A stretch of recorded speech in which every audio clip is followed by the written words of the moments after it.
Welcome to Photoactive, a podcast about photography and technology. I'm Kirk McElhearn. And I'm Jeff Carlson. Good morning, Jeff. How are you today? I am doing well. I just looked at the calendar and I realized that this episode is being released on Black Friday. Oh, dear. We're not going to talk about Black Friday or shopping or anything or gear at all, are we? No, not really. And I think it's funny because I don't know what it's like in the UK, but Amazon and a bunch of other stores are now doing basically November is like early Black Friday. Like it's Black Friday for the entire month. So it doesn't really seem like it's Black November. Yeah. Black. So it doesn't really seem like a big deal. I remember one year my mom and her friend actually did the Black Friday thing. Like they went out at midnight to all the stores, like the actual physical stores, did not get trampled, fortunately. It wasn't anything like that. But, like it's all online now, so it's a lot easier that way. But, I don't think we need to contribute to that this time. No. Last year I bought a new TV for Black Friday, and I bought it like a week before Black Friday, because the online vendor where I bought it said, if the price drops between now and Black Friday, we'll refund you the difference. Oh, nice. In other words, they knew they weren't going to change the price between now and Black Friday. Yeah, that works. So that leaves the question of what we should talk about. What should we talk about? Why don't we talk about software today? I like software. In fact, I use software a lot.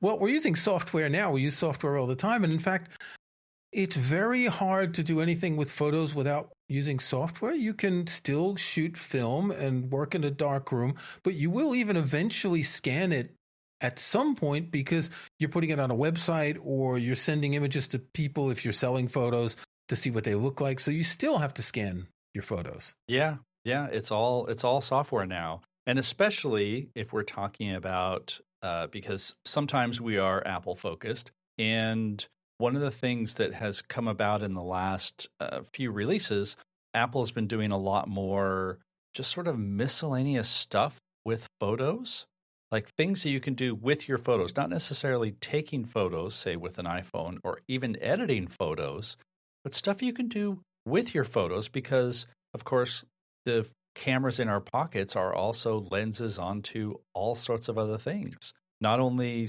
screenshots, but stuff that you just take a picture of every single day. What I find refreshing, actually, I was going to say interesting, but refreshing, is the fact that Apple has not made big changes to the Photos apps in several years. And I think we're in a good period where we can learn to use the little features in these apps because they're not changing the interface. They're not changing the way everything works. So this year we have a number of small features we want to talk about. The first one I want to talk about is I was just a couple minutes late to this meeting because I was copying some text from screenshots in the Photos app. Now, this is a great new feature. The reason I was doing this is, well, we both use Twitter, and Twitter is having problems right now. And yesterday or this morning, I think I saw that some Twitter engineers were tweeting, if you use two-factor authentication, don't log out of your account because you won't be able to log back in. I think Elon Musk turned off the two-factor authentication. So if you go into your security settings, you can generate login codes that you can use if two-factor authentication isn't working. So I took 10 screenshots of 10 different codes, and in the photos, I copied the text, and then I put them into my password manager. Now, this is just brilliant because you can take a photo of anything with text, and if you're on your iPhone, you'll see if it recognizes the text, it'll show a little icon which lets you even select the text on the iPhone before taking the photo, but you can do it in existing photos. And I don't know, you've taken a picture of a serial number on the back of a washing machine, right? That you can't view easily. This is something I had to do recently. And boom, you can copy it off the photo like that.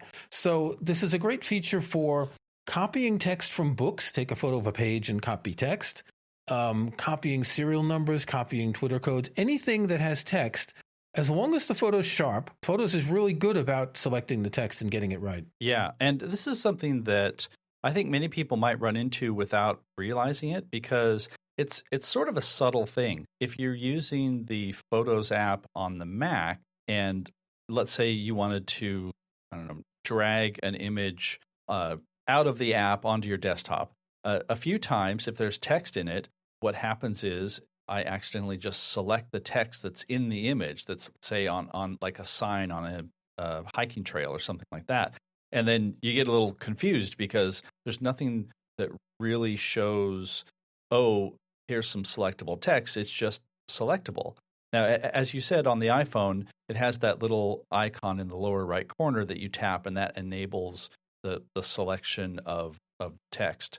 And another thing that I want to point out, at least in my experience, it doesn't even have to be close-up text. It can be far-away text.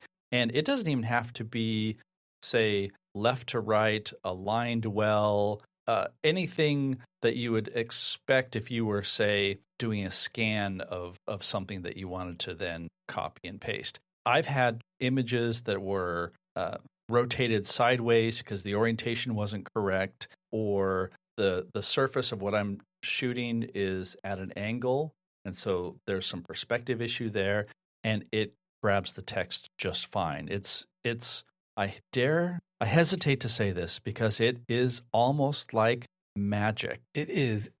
And text recognition has improved a great deal in recent years. I use an app called Highlight to take photos of pages in books and copy quotes and excerpts from books and things. And I guess they were using whatever the built-in text recognition was from a couple years ago when Apple started this. But now it works so much better that you rarely have mistakes. The only time I have mistakes is certain books I have in French use a certain font with ligatures, and that kind of throws the text recognition off. But it is downright near perfect. And when you select text, it's like you're selecting it in a PDF. It's that smooth. So this also raises the point that you probably don't need to scan documents anymore. You can take photos with your phone. You can print them to PDF from the Photos app on your Mac or from your phone or iPad. So why even use a scanner anymore? Well, it's funny because when I said scan, mentally, I wasn't even thinking of a scanner, a flatbed scanner or a paper scanner, because there's a mode using the Notes app on your iPhone where you can scan a document. I don't think the Photos app has that, but you end up sort of with the same thing.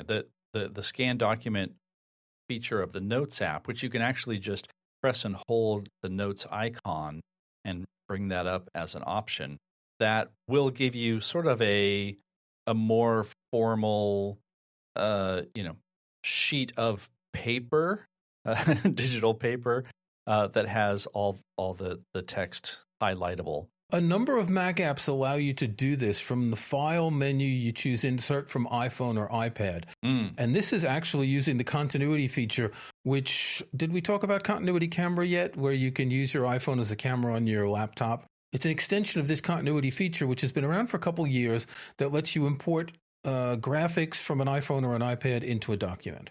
Right. So you don't even need to take a picture first, wait for it to sync or airdrop it or anything like that. As long as you have your devices close to each other, you can just let the phone take over to import that image. It's surprisingly slick, and I suspect, and this is kind of the theme that we're going for today, it's one of those features that is there and that a lot of people don't even realize that it's possible. And so then they jump through all sorts of hoops of taking a picture and then bringing it into some editing software to make it black and white, and all of this extra stuff that you don't need to do because the operating system just takes care of it. It's slick. Okay, what's next? We've got a number of interesting features here. Yeah, so the next thing that I want to highlight is something that Apple added in iOS 16 and macOS Ventura, so the most recent versions. And it has two parts. You can copy the subject of an image. Now, this is something that is AI-based, and there are apps that you can use to select a subject. We've talked about masking in Lightroom that gives you the ability to just select whatever the subject is. So oftentimes it's like a person or an item. And then you can make different adjustments or whatever. So we're not going to go down that path. because what this will do is if you have a picture of something that is recognizable, mostly we're talking about people. Cats. I'm sorry. Cats. It works with cats. It's not perfect because of the fur, but it works with cats. Cats are people, right? Yeah. Right? And what you can do, and it sounds silly when I tell you this, if you don't know about this. You take an image, and on the iPhone, you just touch and hold your finger on the subject.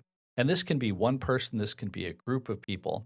And you'll see a little shimmery animation where they will be outlined by a little white line.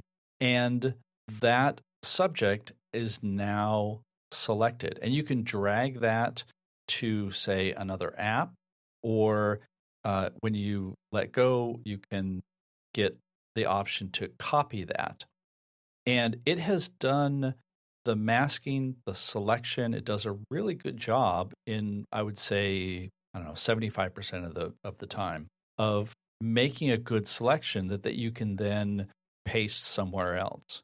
And then the other side of this is you can take that selection and remove the background and create a new image that is just the person and not, say, the distracting trees or buildings or whatever behind them, and just have it on a white background. And that's good for, let's say, product shots or something like that, where you just need a quick picture of your iPad or your camera, and there you go. Like, it's already cleaned up. And this is just built into the operating system. Okay, on the Mac, it's a little bit different. You right-click on a photo and you choose Copy Subject. But how do you get rid of the background? You say, Kirk, get rid of the background for me.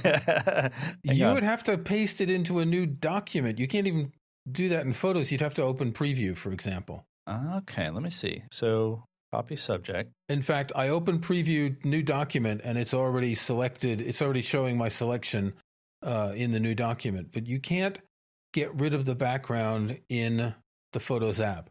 So it's a multi-step process here. And I'm finding that it works with a number of things. It works with people, it works with cats, it works with a picture of a book, works with a picture of my car. So there are a number of places where it does work. Mm-hmm. As you say, certain things are recognized, not everything. And for example, when I did it with a picture of my car, it was in the sun, so there was some shadow on the ground, and that meant that some of the edges weren't perfect.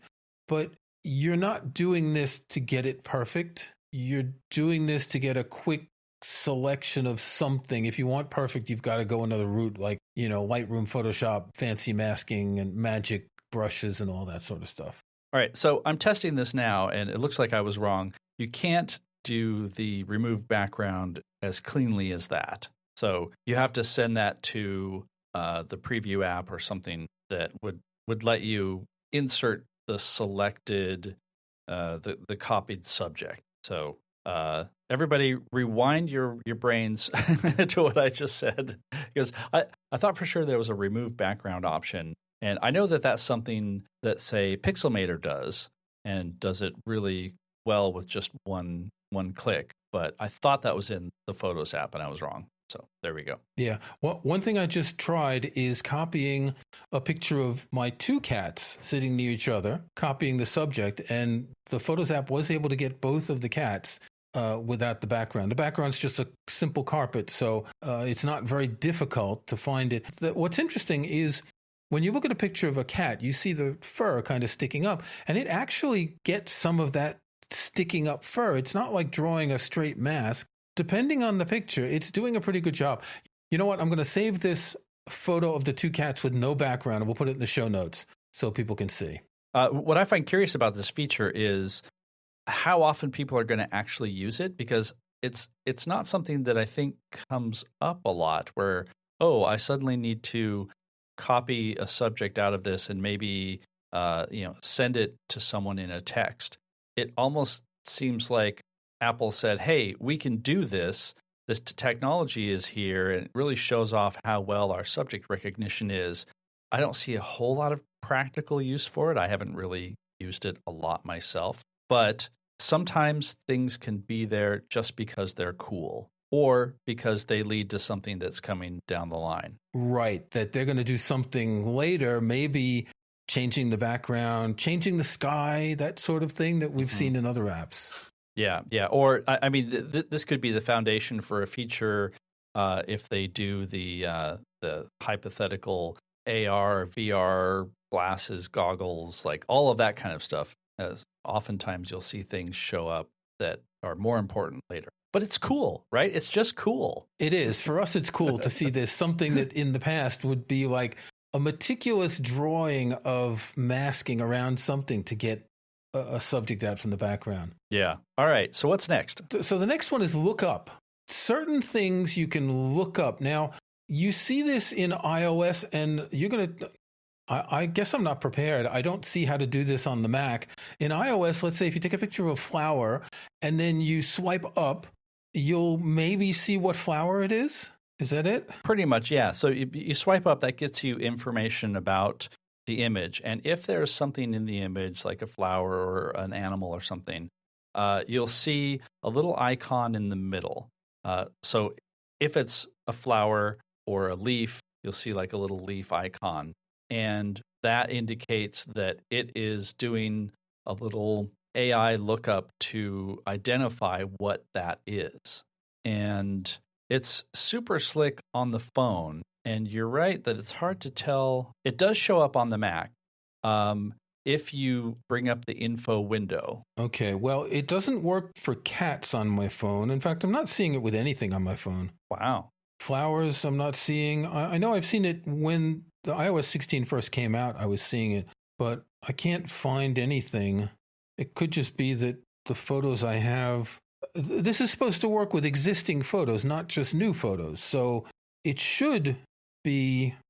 Okay, here's a photo of a sunflower. Nothing.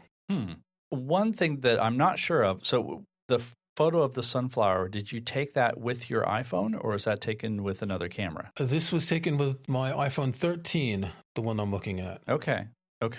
Because what I'm seeing now, I have an image that I took of some fall color leaves at a garden that I was at the other day.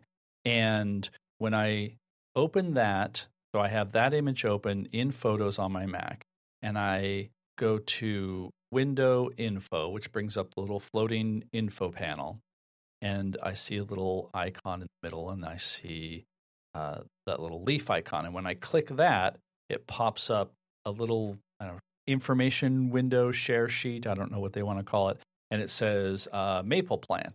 That this is, and in fact, the picture I was taking was of I think a Japanese maple. And so it has identified that, and it says, Acer is a genus of trees and shrubs commonly known as maples, blah, blah, blah. And you can get, the taxon name. You can then see more on Wikipedia, etc. So it is there. My guess is it needs a close-up of a flower or a leaf or a tree or something.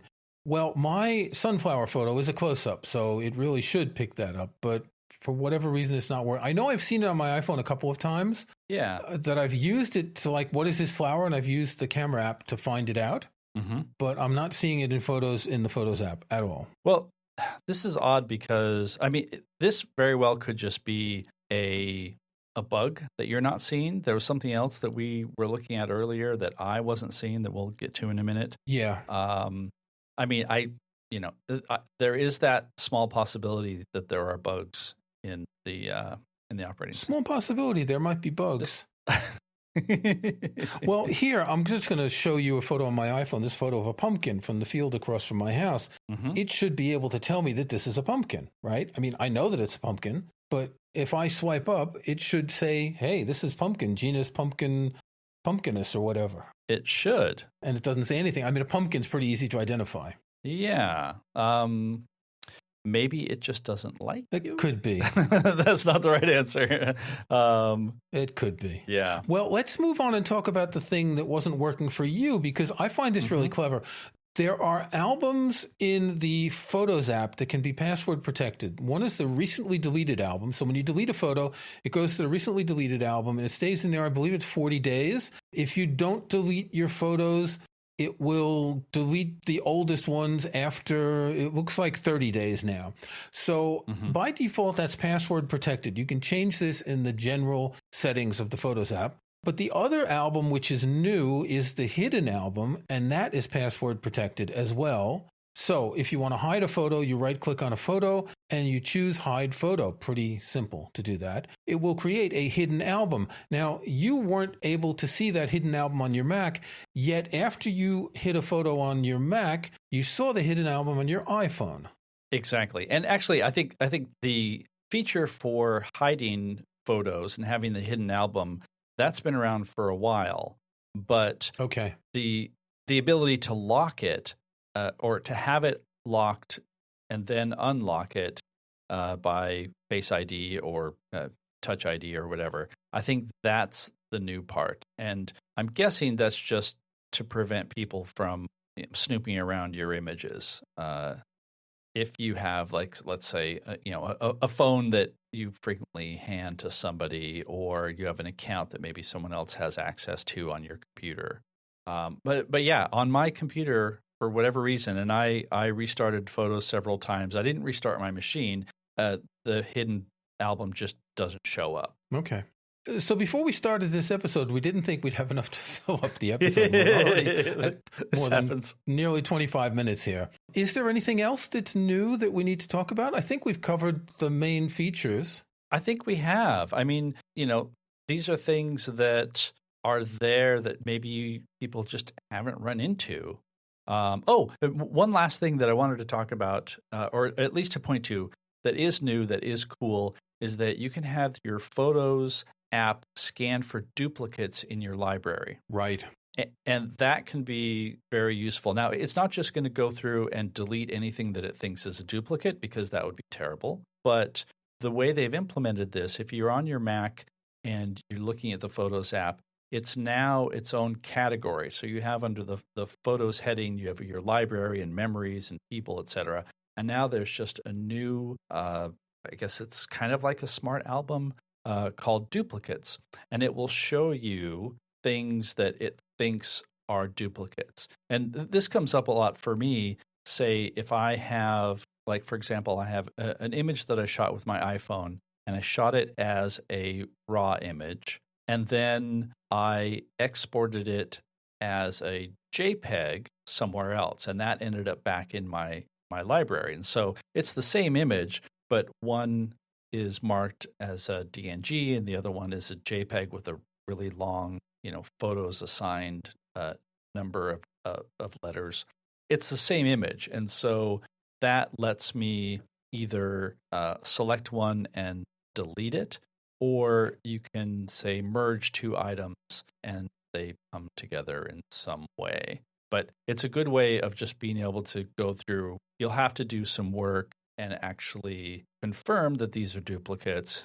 But at least from what I'm seeing in my library, it's actually finding real duplicates, not, say, images in a series that were shot in burst. Okay, what I'm seeing is that a number of them are raw JPEG pairs that it's showing as duplicates. Now, I did find a bunch of photos, because I hadn't looked at this before just now. I did find a bunch of older photos that had been sent to me by other people, where there was one that was like 2 megabytes and the other was 400K. But other ones I'm seeing raw and JPEG showing up as duplicates. Now, you don't really want to necessarily delete any of those, because you need to know whether you use the raw or the JPEG file to make your edits. Yeah. When you have a raw JPEG pair, I think it defaults to JPEG, but you right click, you can choose raw as original, whatever it is, and you edit the raw file. So your editing of a raw file is going to be different than editing a JPEG. Right. But that can also be helpful if you import everything from your camera as raw JPEG pairs and you only want to be editing the raws later. And so that might be an easy way to delete the JPEG portion of those if you don't need them. Well, you shouldn't import them then. Well, sometimes you can't help it. Well, so some of us who don't import and then weed out before bringing them into photos run into this issue. In fact, so like with my Fuji X100V, I shoot as raw JPEG, but it only has one memory card slot. So everything goes on the card. And this is actually an issue in Lightroom that bugs me, that has bugged me since the beginning, not Lightroom Classic, but the more recent Lightroom, it doesn't differentiate between those. And so I either have to go through the preview window and deselect all the JPEGs, or import them all and then delete the JPEGs as a separate step. Right. It's crazy and stupid and annoys me. So I will get off of that horse and mention that and I'll point out that on the iPhone, the way to find the duplicates feature is you go into the Photos app, you tap Albums, and then it shows up at the very bottom under Utilities. And so the Utilities shows imports, duplicates, hidden, like we just mentioned, and recently deleted. And so the duplicates then gives you the same idea, same interface of possible duplicates. Okay, shall we move on to Snapshots? I think we should move on to Snapshots. What have you got? I'm going to hark back really quickly to an old episode that we'll put in the show notes. We talked to Sandra Cohen, who is a portrait photographer here in Seattle. And we talked to her about shooting with external lighting. And she has a Facebook group that I've been a part of. And at some point, somebody asked, how do you transport all your stuff? Because oftentimes portrait photographers, they need to bring light stands and soft boxes and, just a bunch of equipment, especially if they're going out somewhere. And this is not something that I've had to deal with very much, only very occasionally. And I have an old heavy bag that I just carry stuff in. Instead, people recommended these collapsible folding outdoor utility wagons, which I'm sure have been around for a while, but I've never really encountered them. And they're kind of brilliant.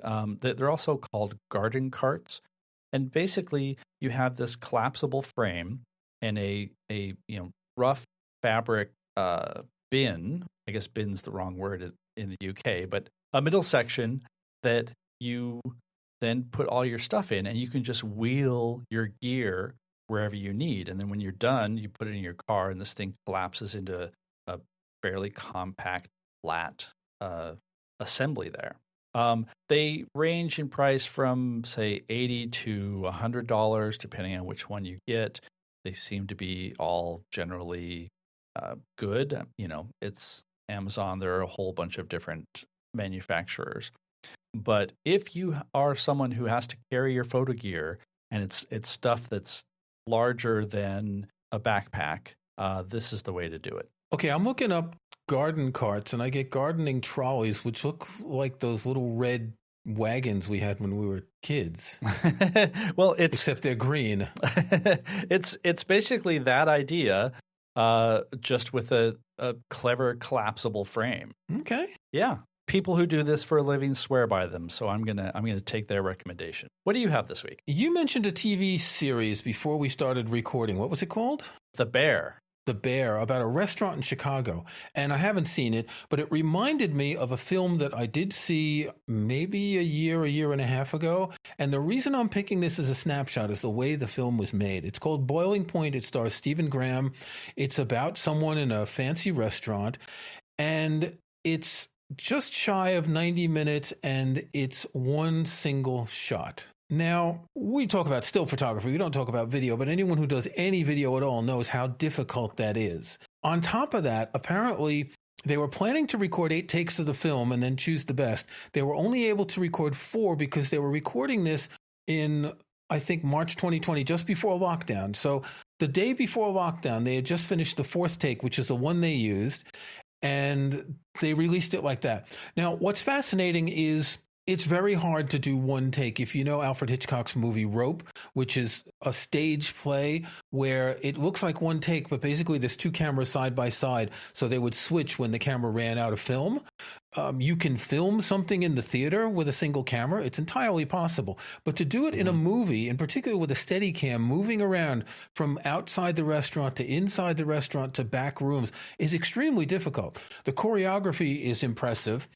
If you see the film, you'll notice that there are scenes of action, and then a character goes in a back room for a while, and the camera follows him. So that lets them reset everything in the restaurant proper. So it's very clever the way it's done. The title should give you an idea that it's not a fun film. It will fill you with anxiety by the end as the character reaches the boiling point. But I'm fascinated by these one-shot things, and there aren't a lot of films like that. Just as an aside, I mentioned to you the series Goliath with Billy Bob Thornton on Amazon. And I watched the fourth and final season last week. And I think it was in episode 4. You have the brief intro, open title, and then you've got stuff going on. And after a couple minutes, I said, wait a second, what's happening here? And I rewound. It was a 5-minute Steadicam shot going through the offices, following one character as they went back and forth. And there's something about it that clicks a box in your mind when you see this, because you're used to edits. You're used to, cameras cutting over the shoulder when two people are talking. I find it fascinating in terms of the composition necessary, because not only are you filming people, but you're composing each second of that in the type of composition we talk about in still photography. So Boiling Point with Stephen Graham, that's the movie. And Goliath, if you've seen it, episode 4 starts about 2.5 minutes, goes to about 7.5. Yeah, I have not seen Boiling Point. I want to, because another thing that impresses me with these feats is not only is it an entire shot, an entire sequence, especially drawn out over a feature-length movie time, but you're still on a set and you still have lights and lighting and gear, and to be able to move the camera around so that you don't turn around and see a giant scrim or a softbox or whatever. It's funny. The Bear has an episode, and I'm not going to say too much about it, but it has an episode that is also shot as a oneer, as they call them. And sometimes in a lot of movies, this is a gimmick, and you're impressed. You're like, wow, that was a really great opening shot. Wow. But that kind of pops you out of the movie. And this one with the bear, I didn't realize until after the episode was over. And it's a super intense episode, and there's a lot that goes on. And I then realized, oh my gosh, that was all done in one take. So when it works. And so you had to go watch it again. Absolutely. Oh, absolutely had to go watch it again. And so when it works the best is when you don't notice it and then you realize it, because you just have that heightened sense of there hasn't been any breaks. There aren't any pauses, even when they're, like you said, cuts. It's really impressive. The thing about Boiling Point is it adds to the anxiety in the film. You can't catch your breath. Mm-hmm. You don't even want to press pause to go to the bathroom, because watching the film, we knew beforehand that it was a single shot. So if you're not aware of it, it might be different, but we're prepared for that. And you can't, it just pulls you along. Fascinating stuff. Anyway. Yeah. Go watch Boiling Excellent. Point. You'll enjoy it. Sounds great. Thank you for watching Photoactive Video. The Photoactive Film Review. Exactly. All right, everybody. Until next time. All right. Until next time.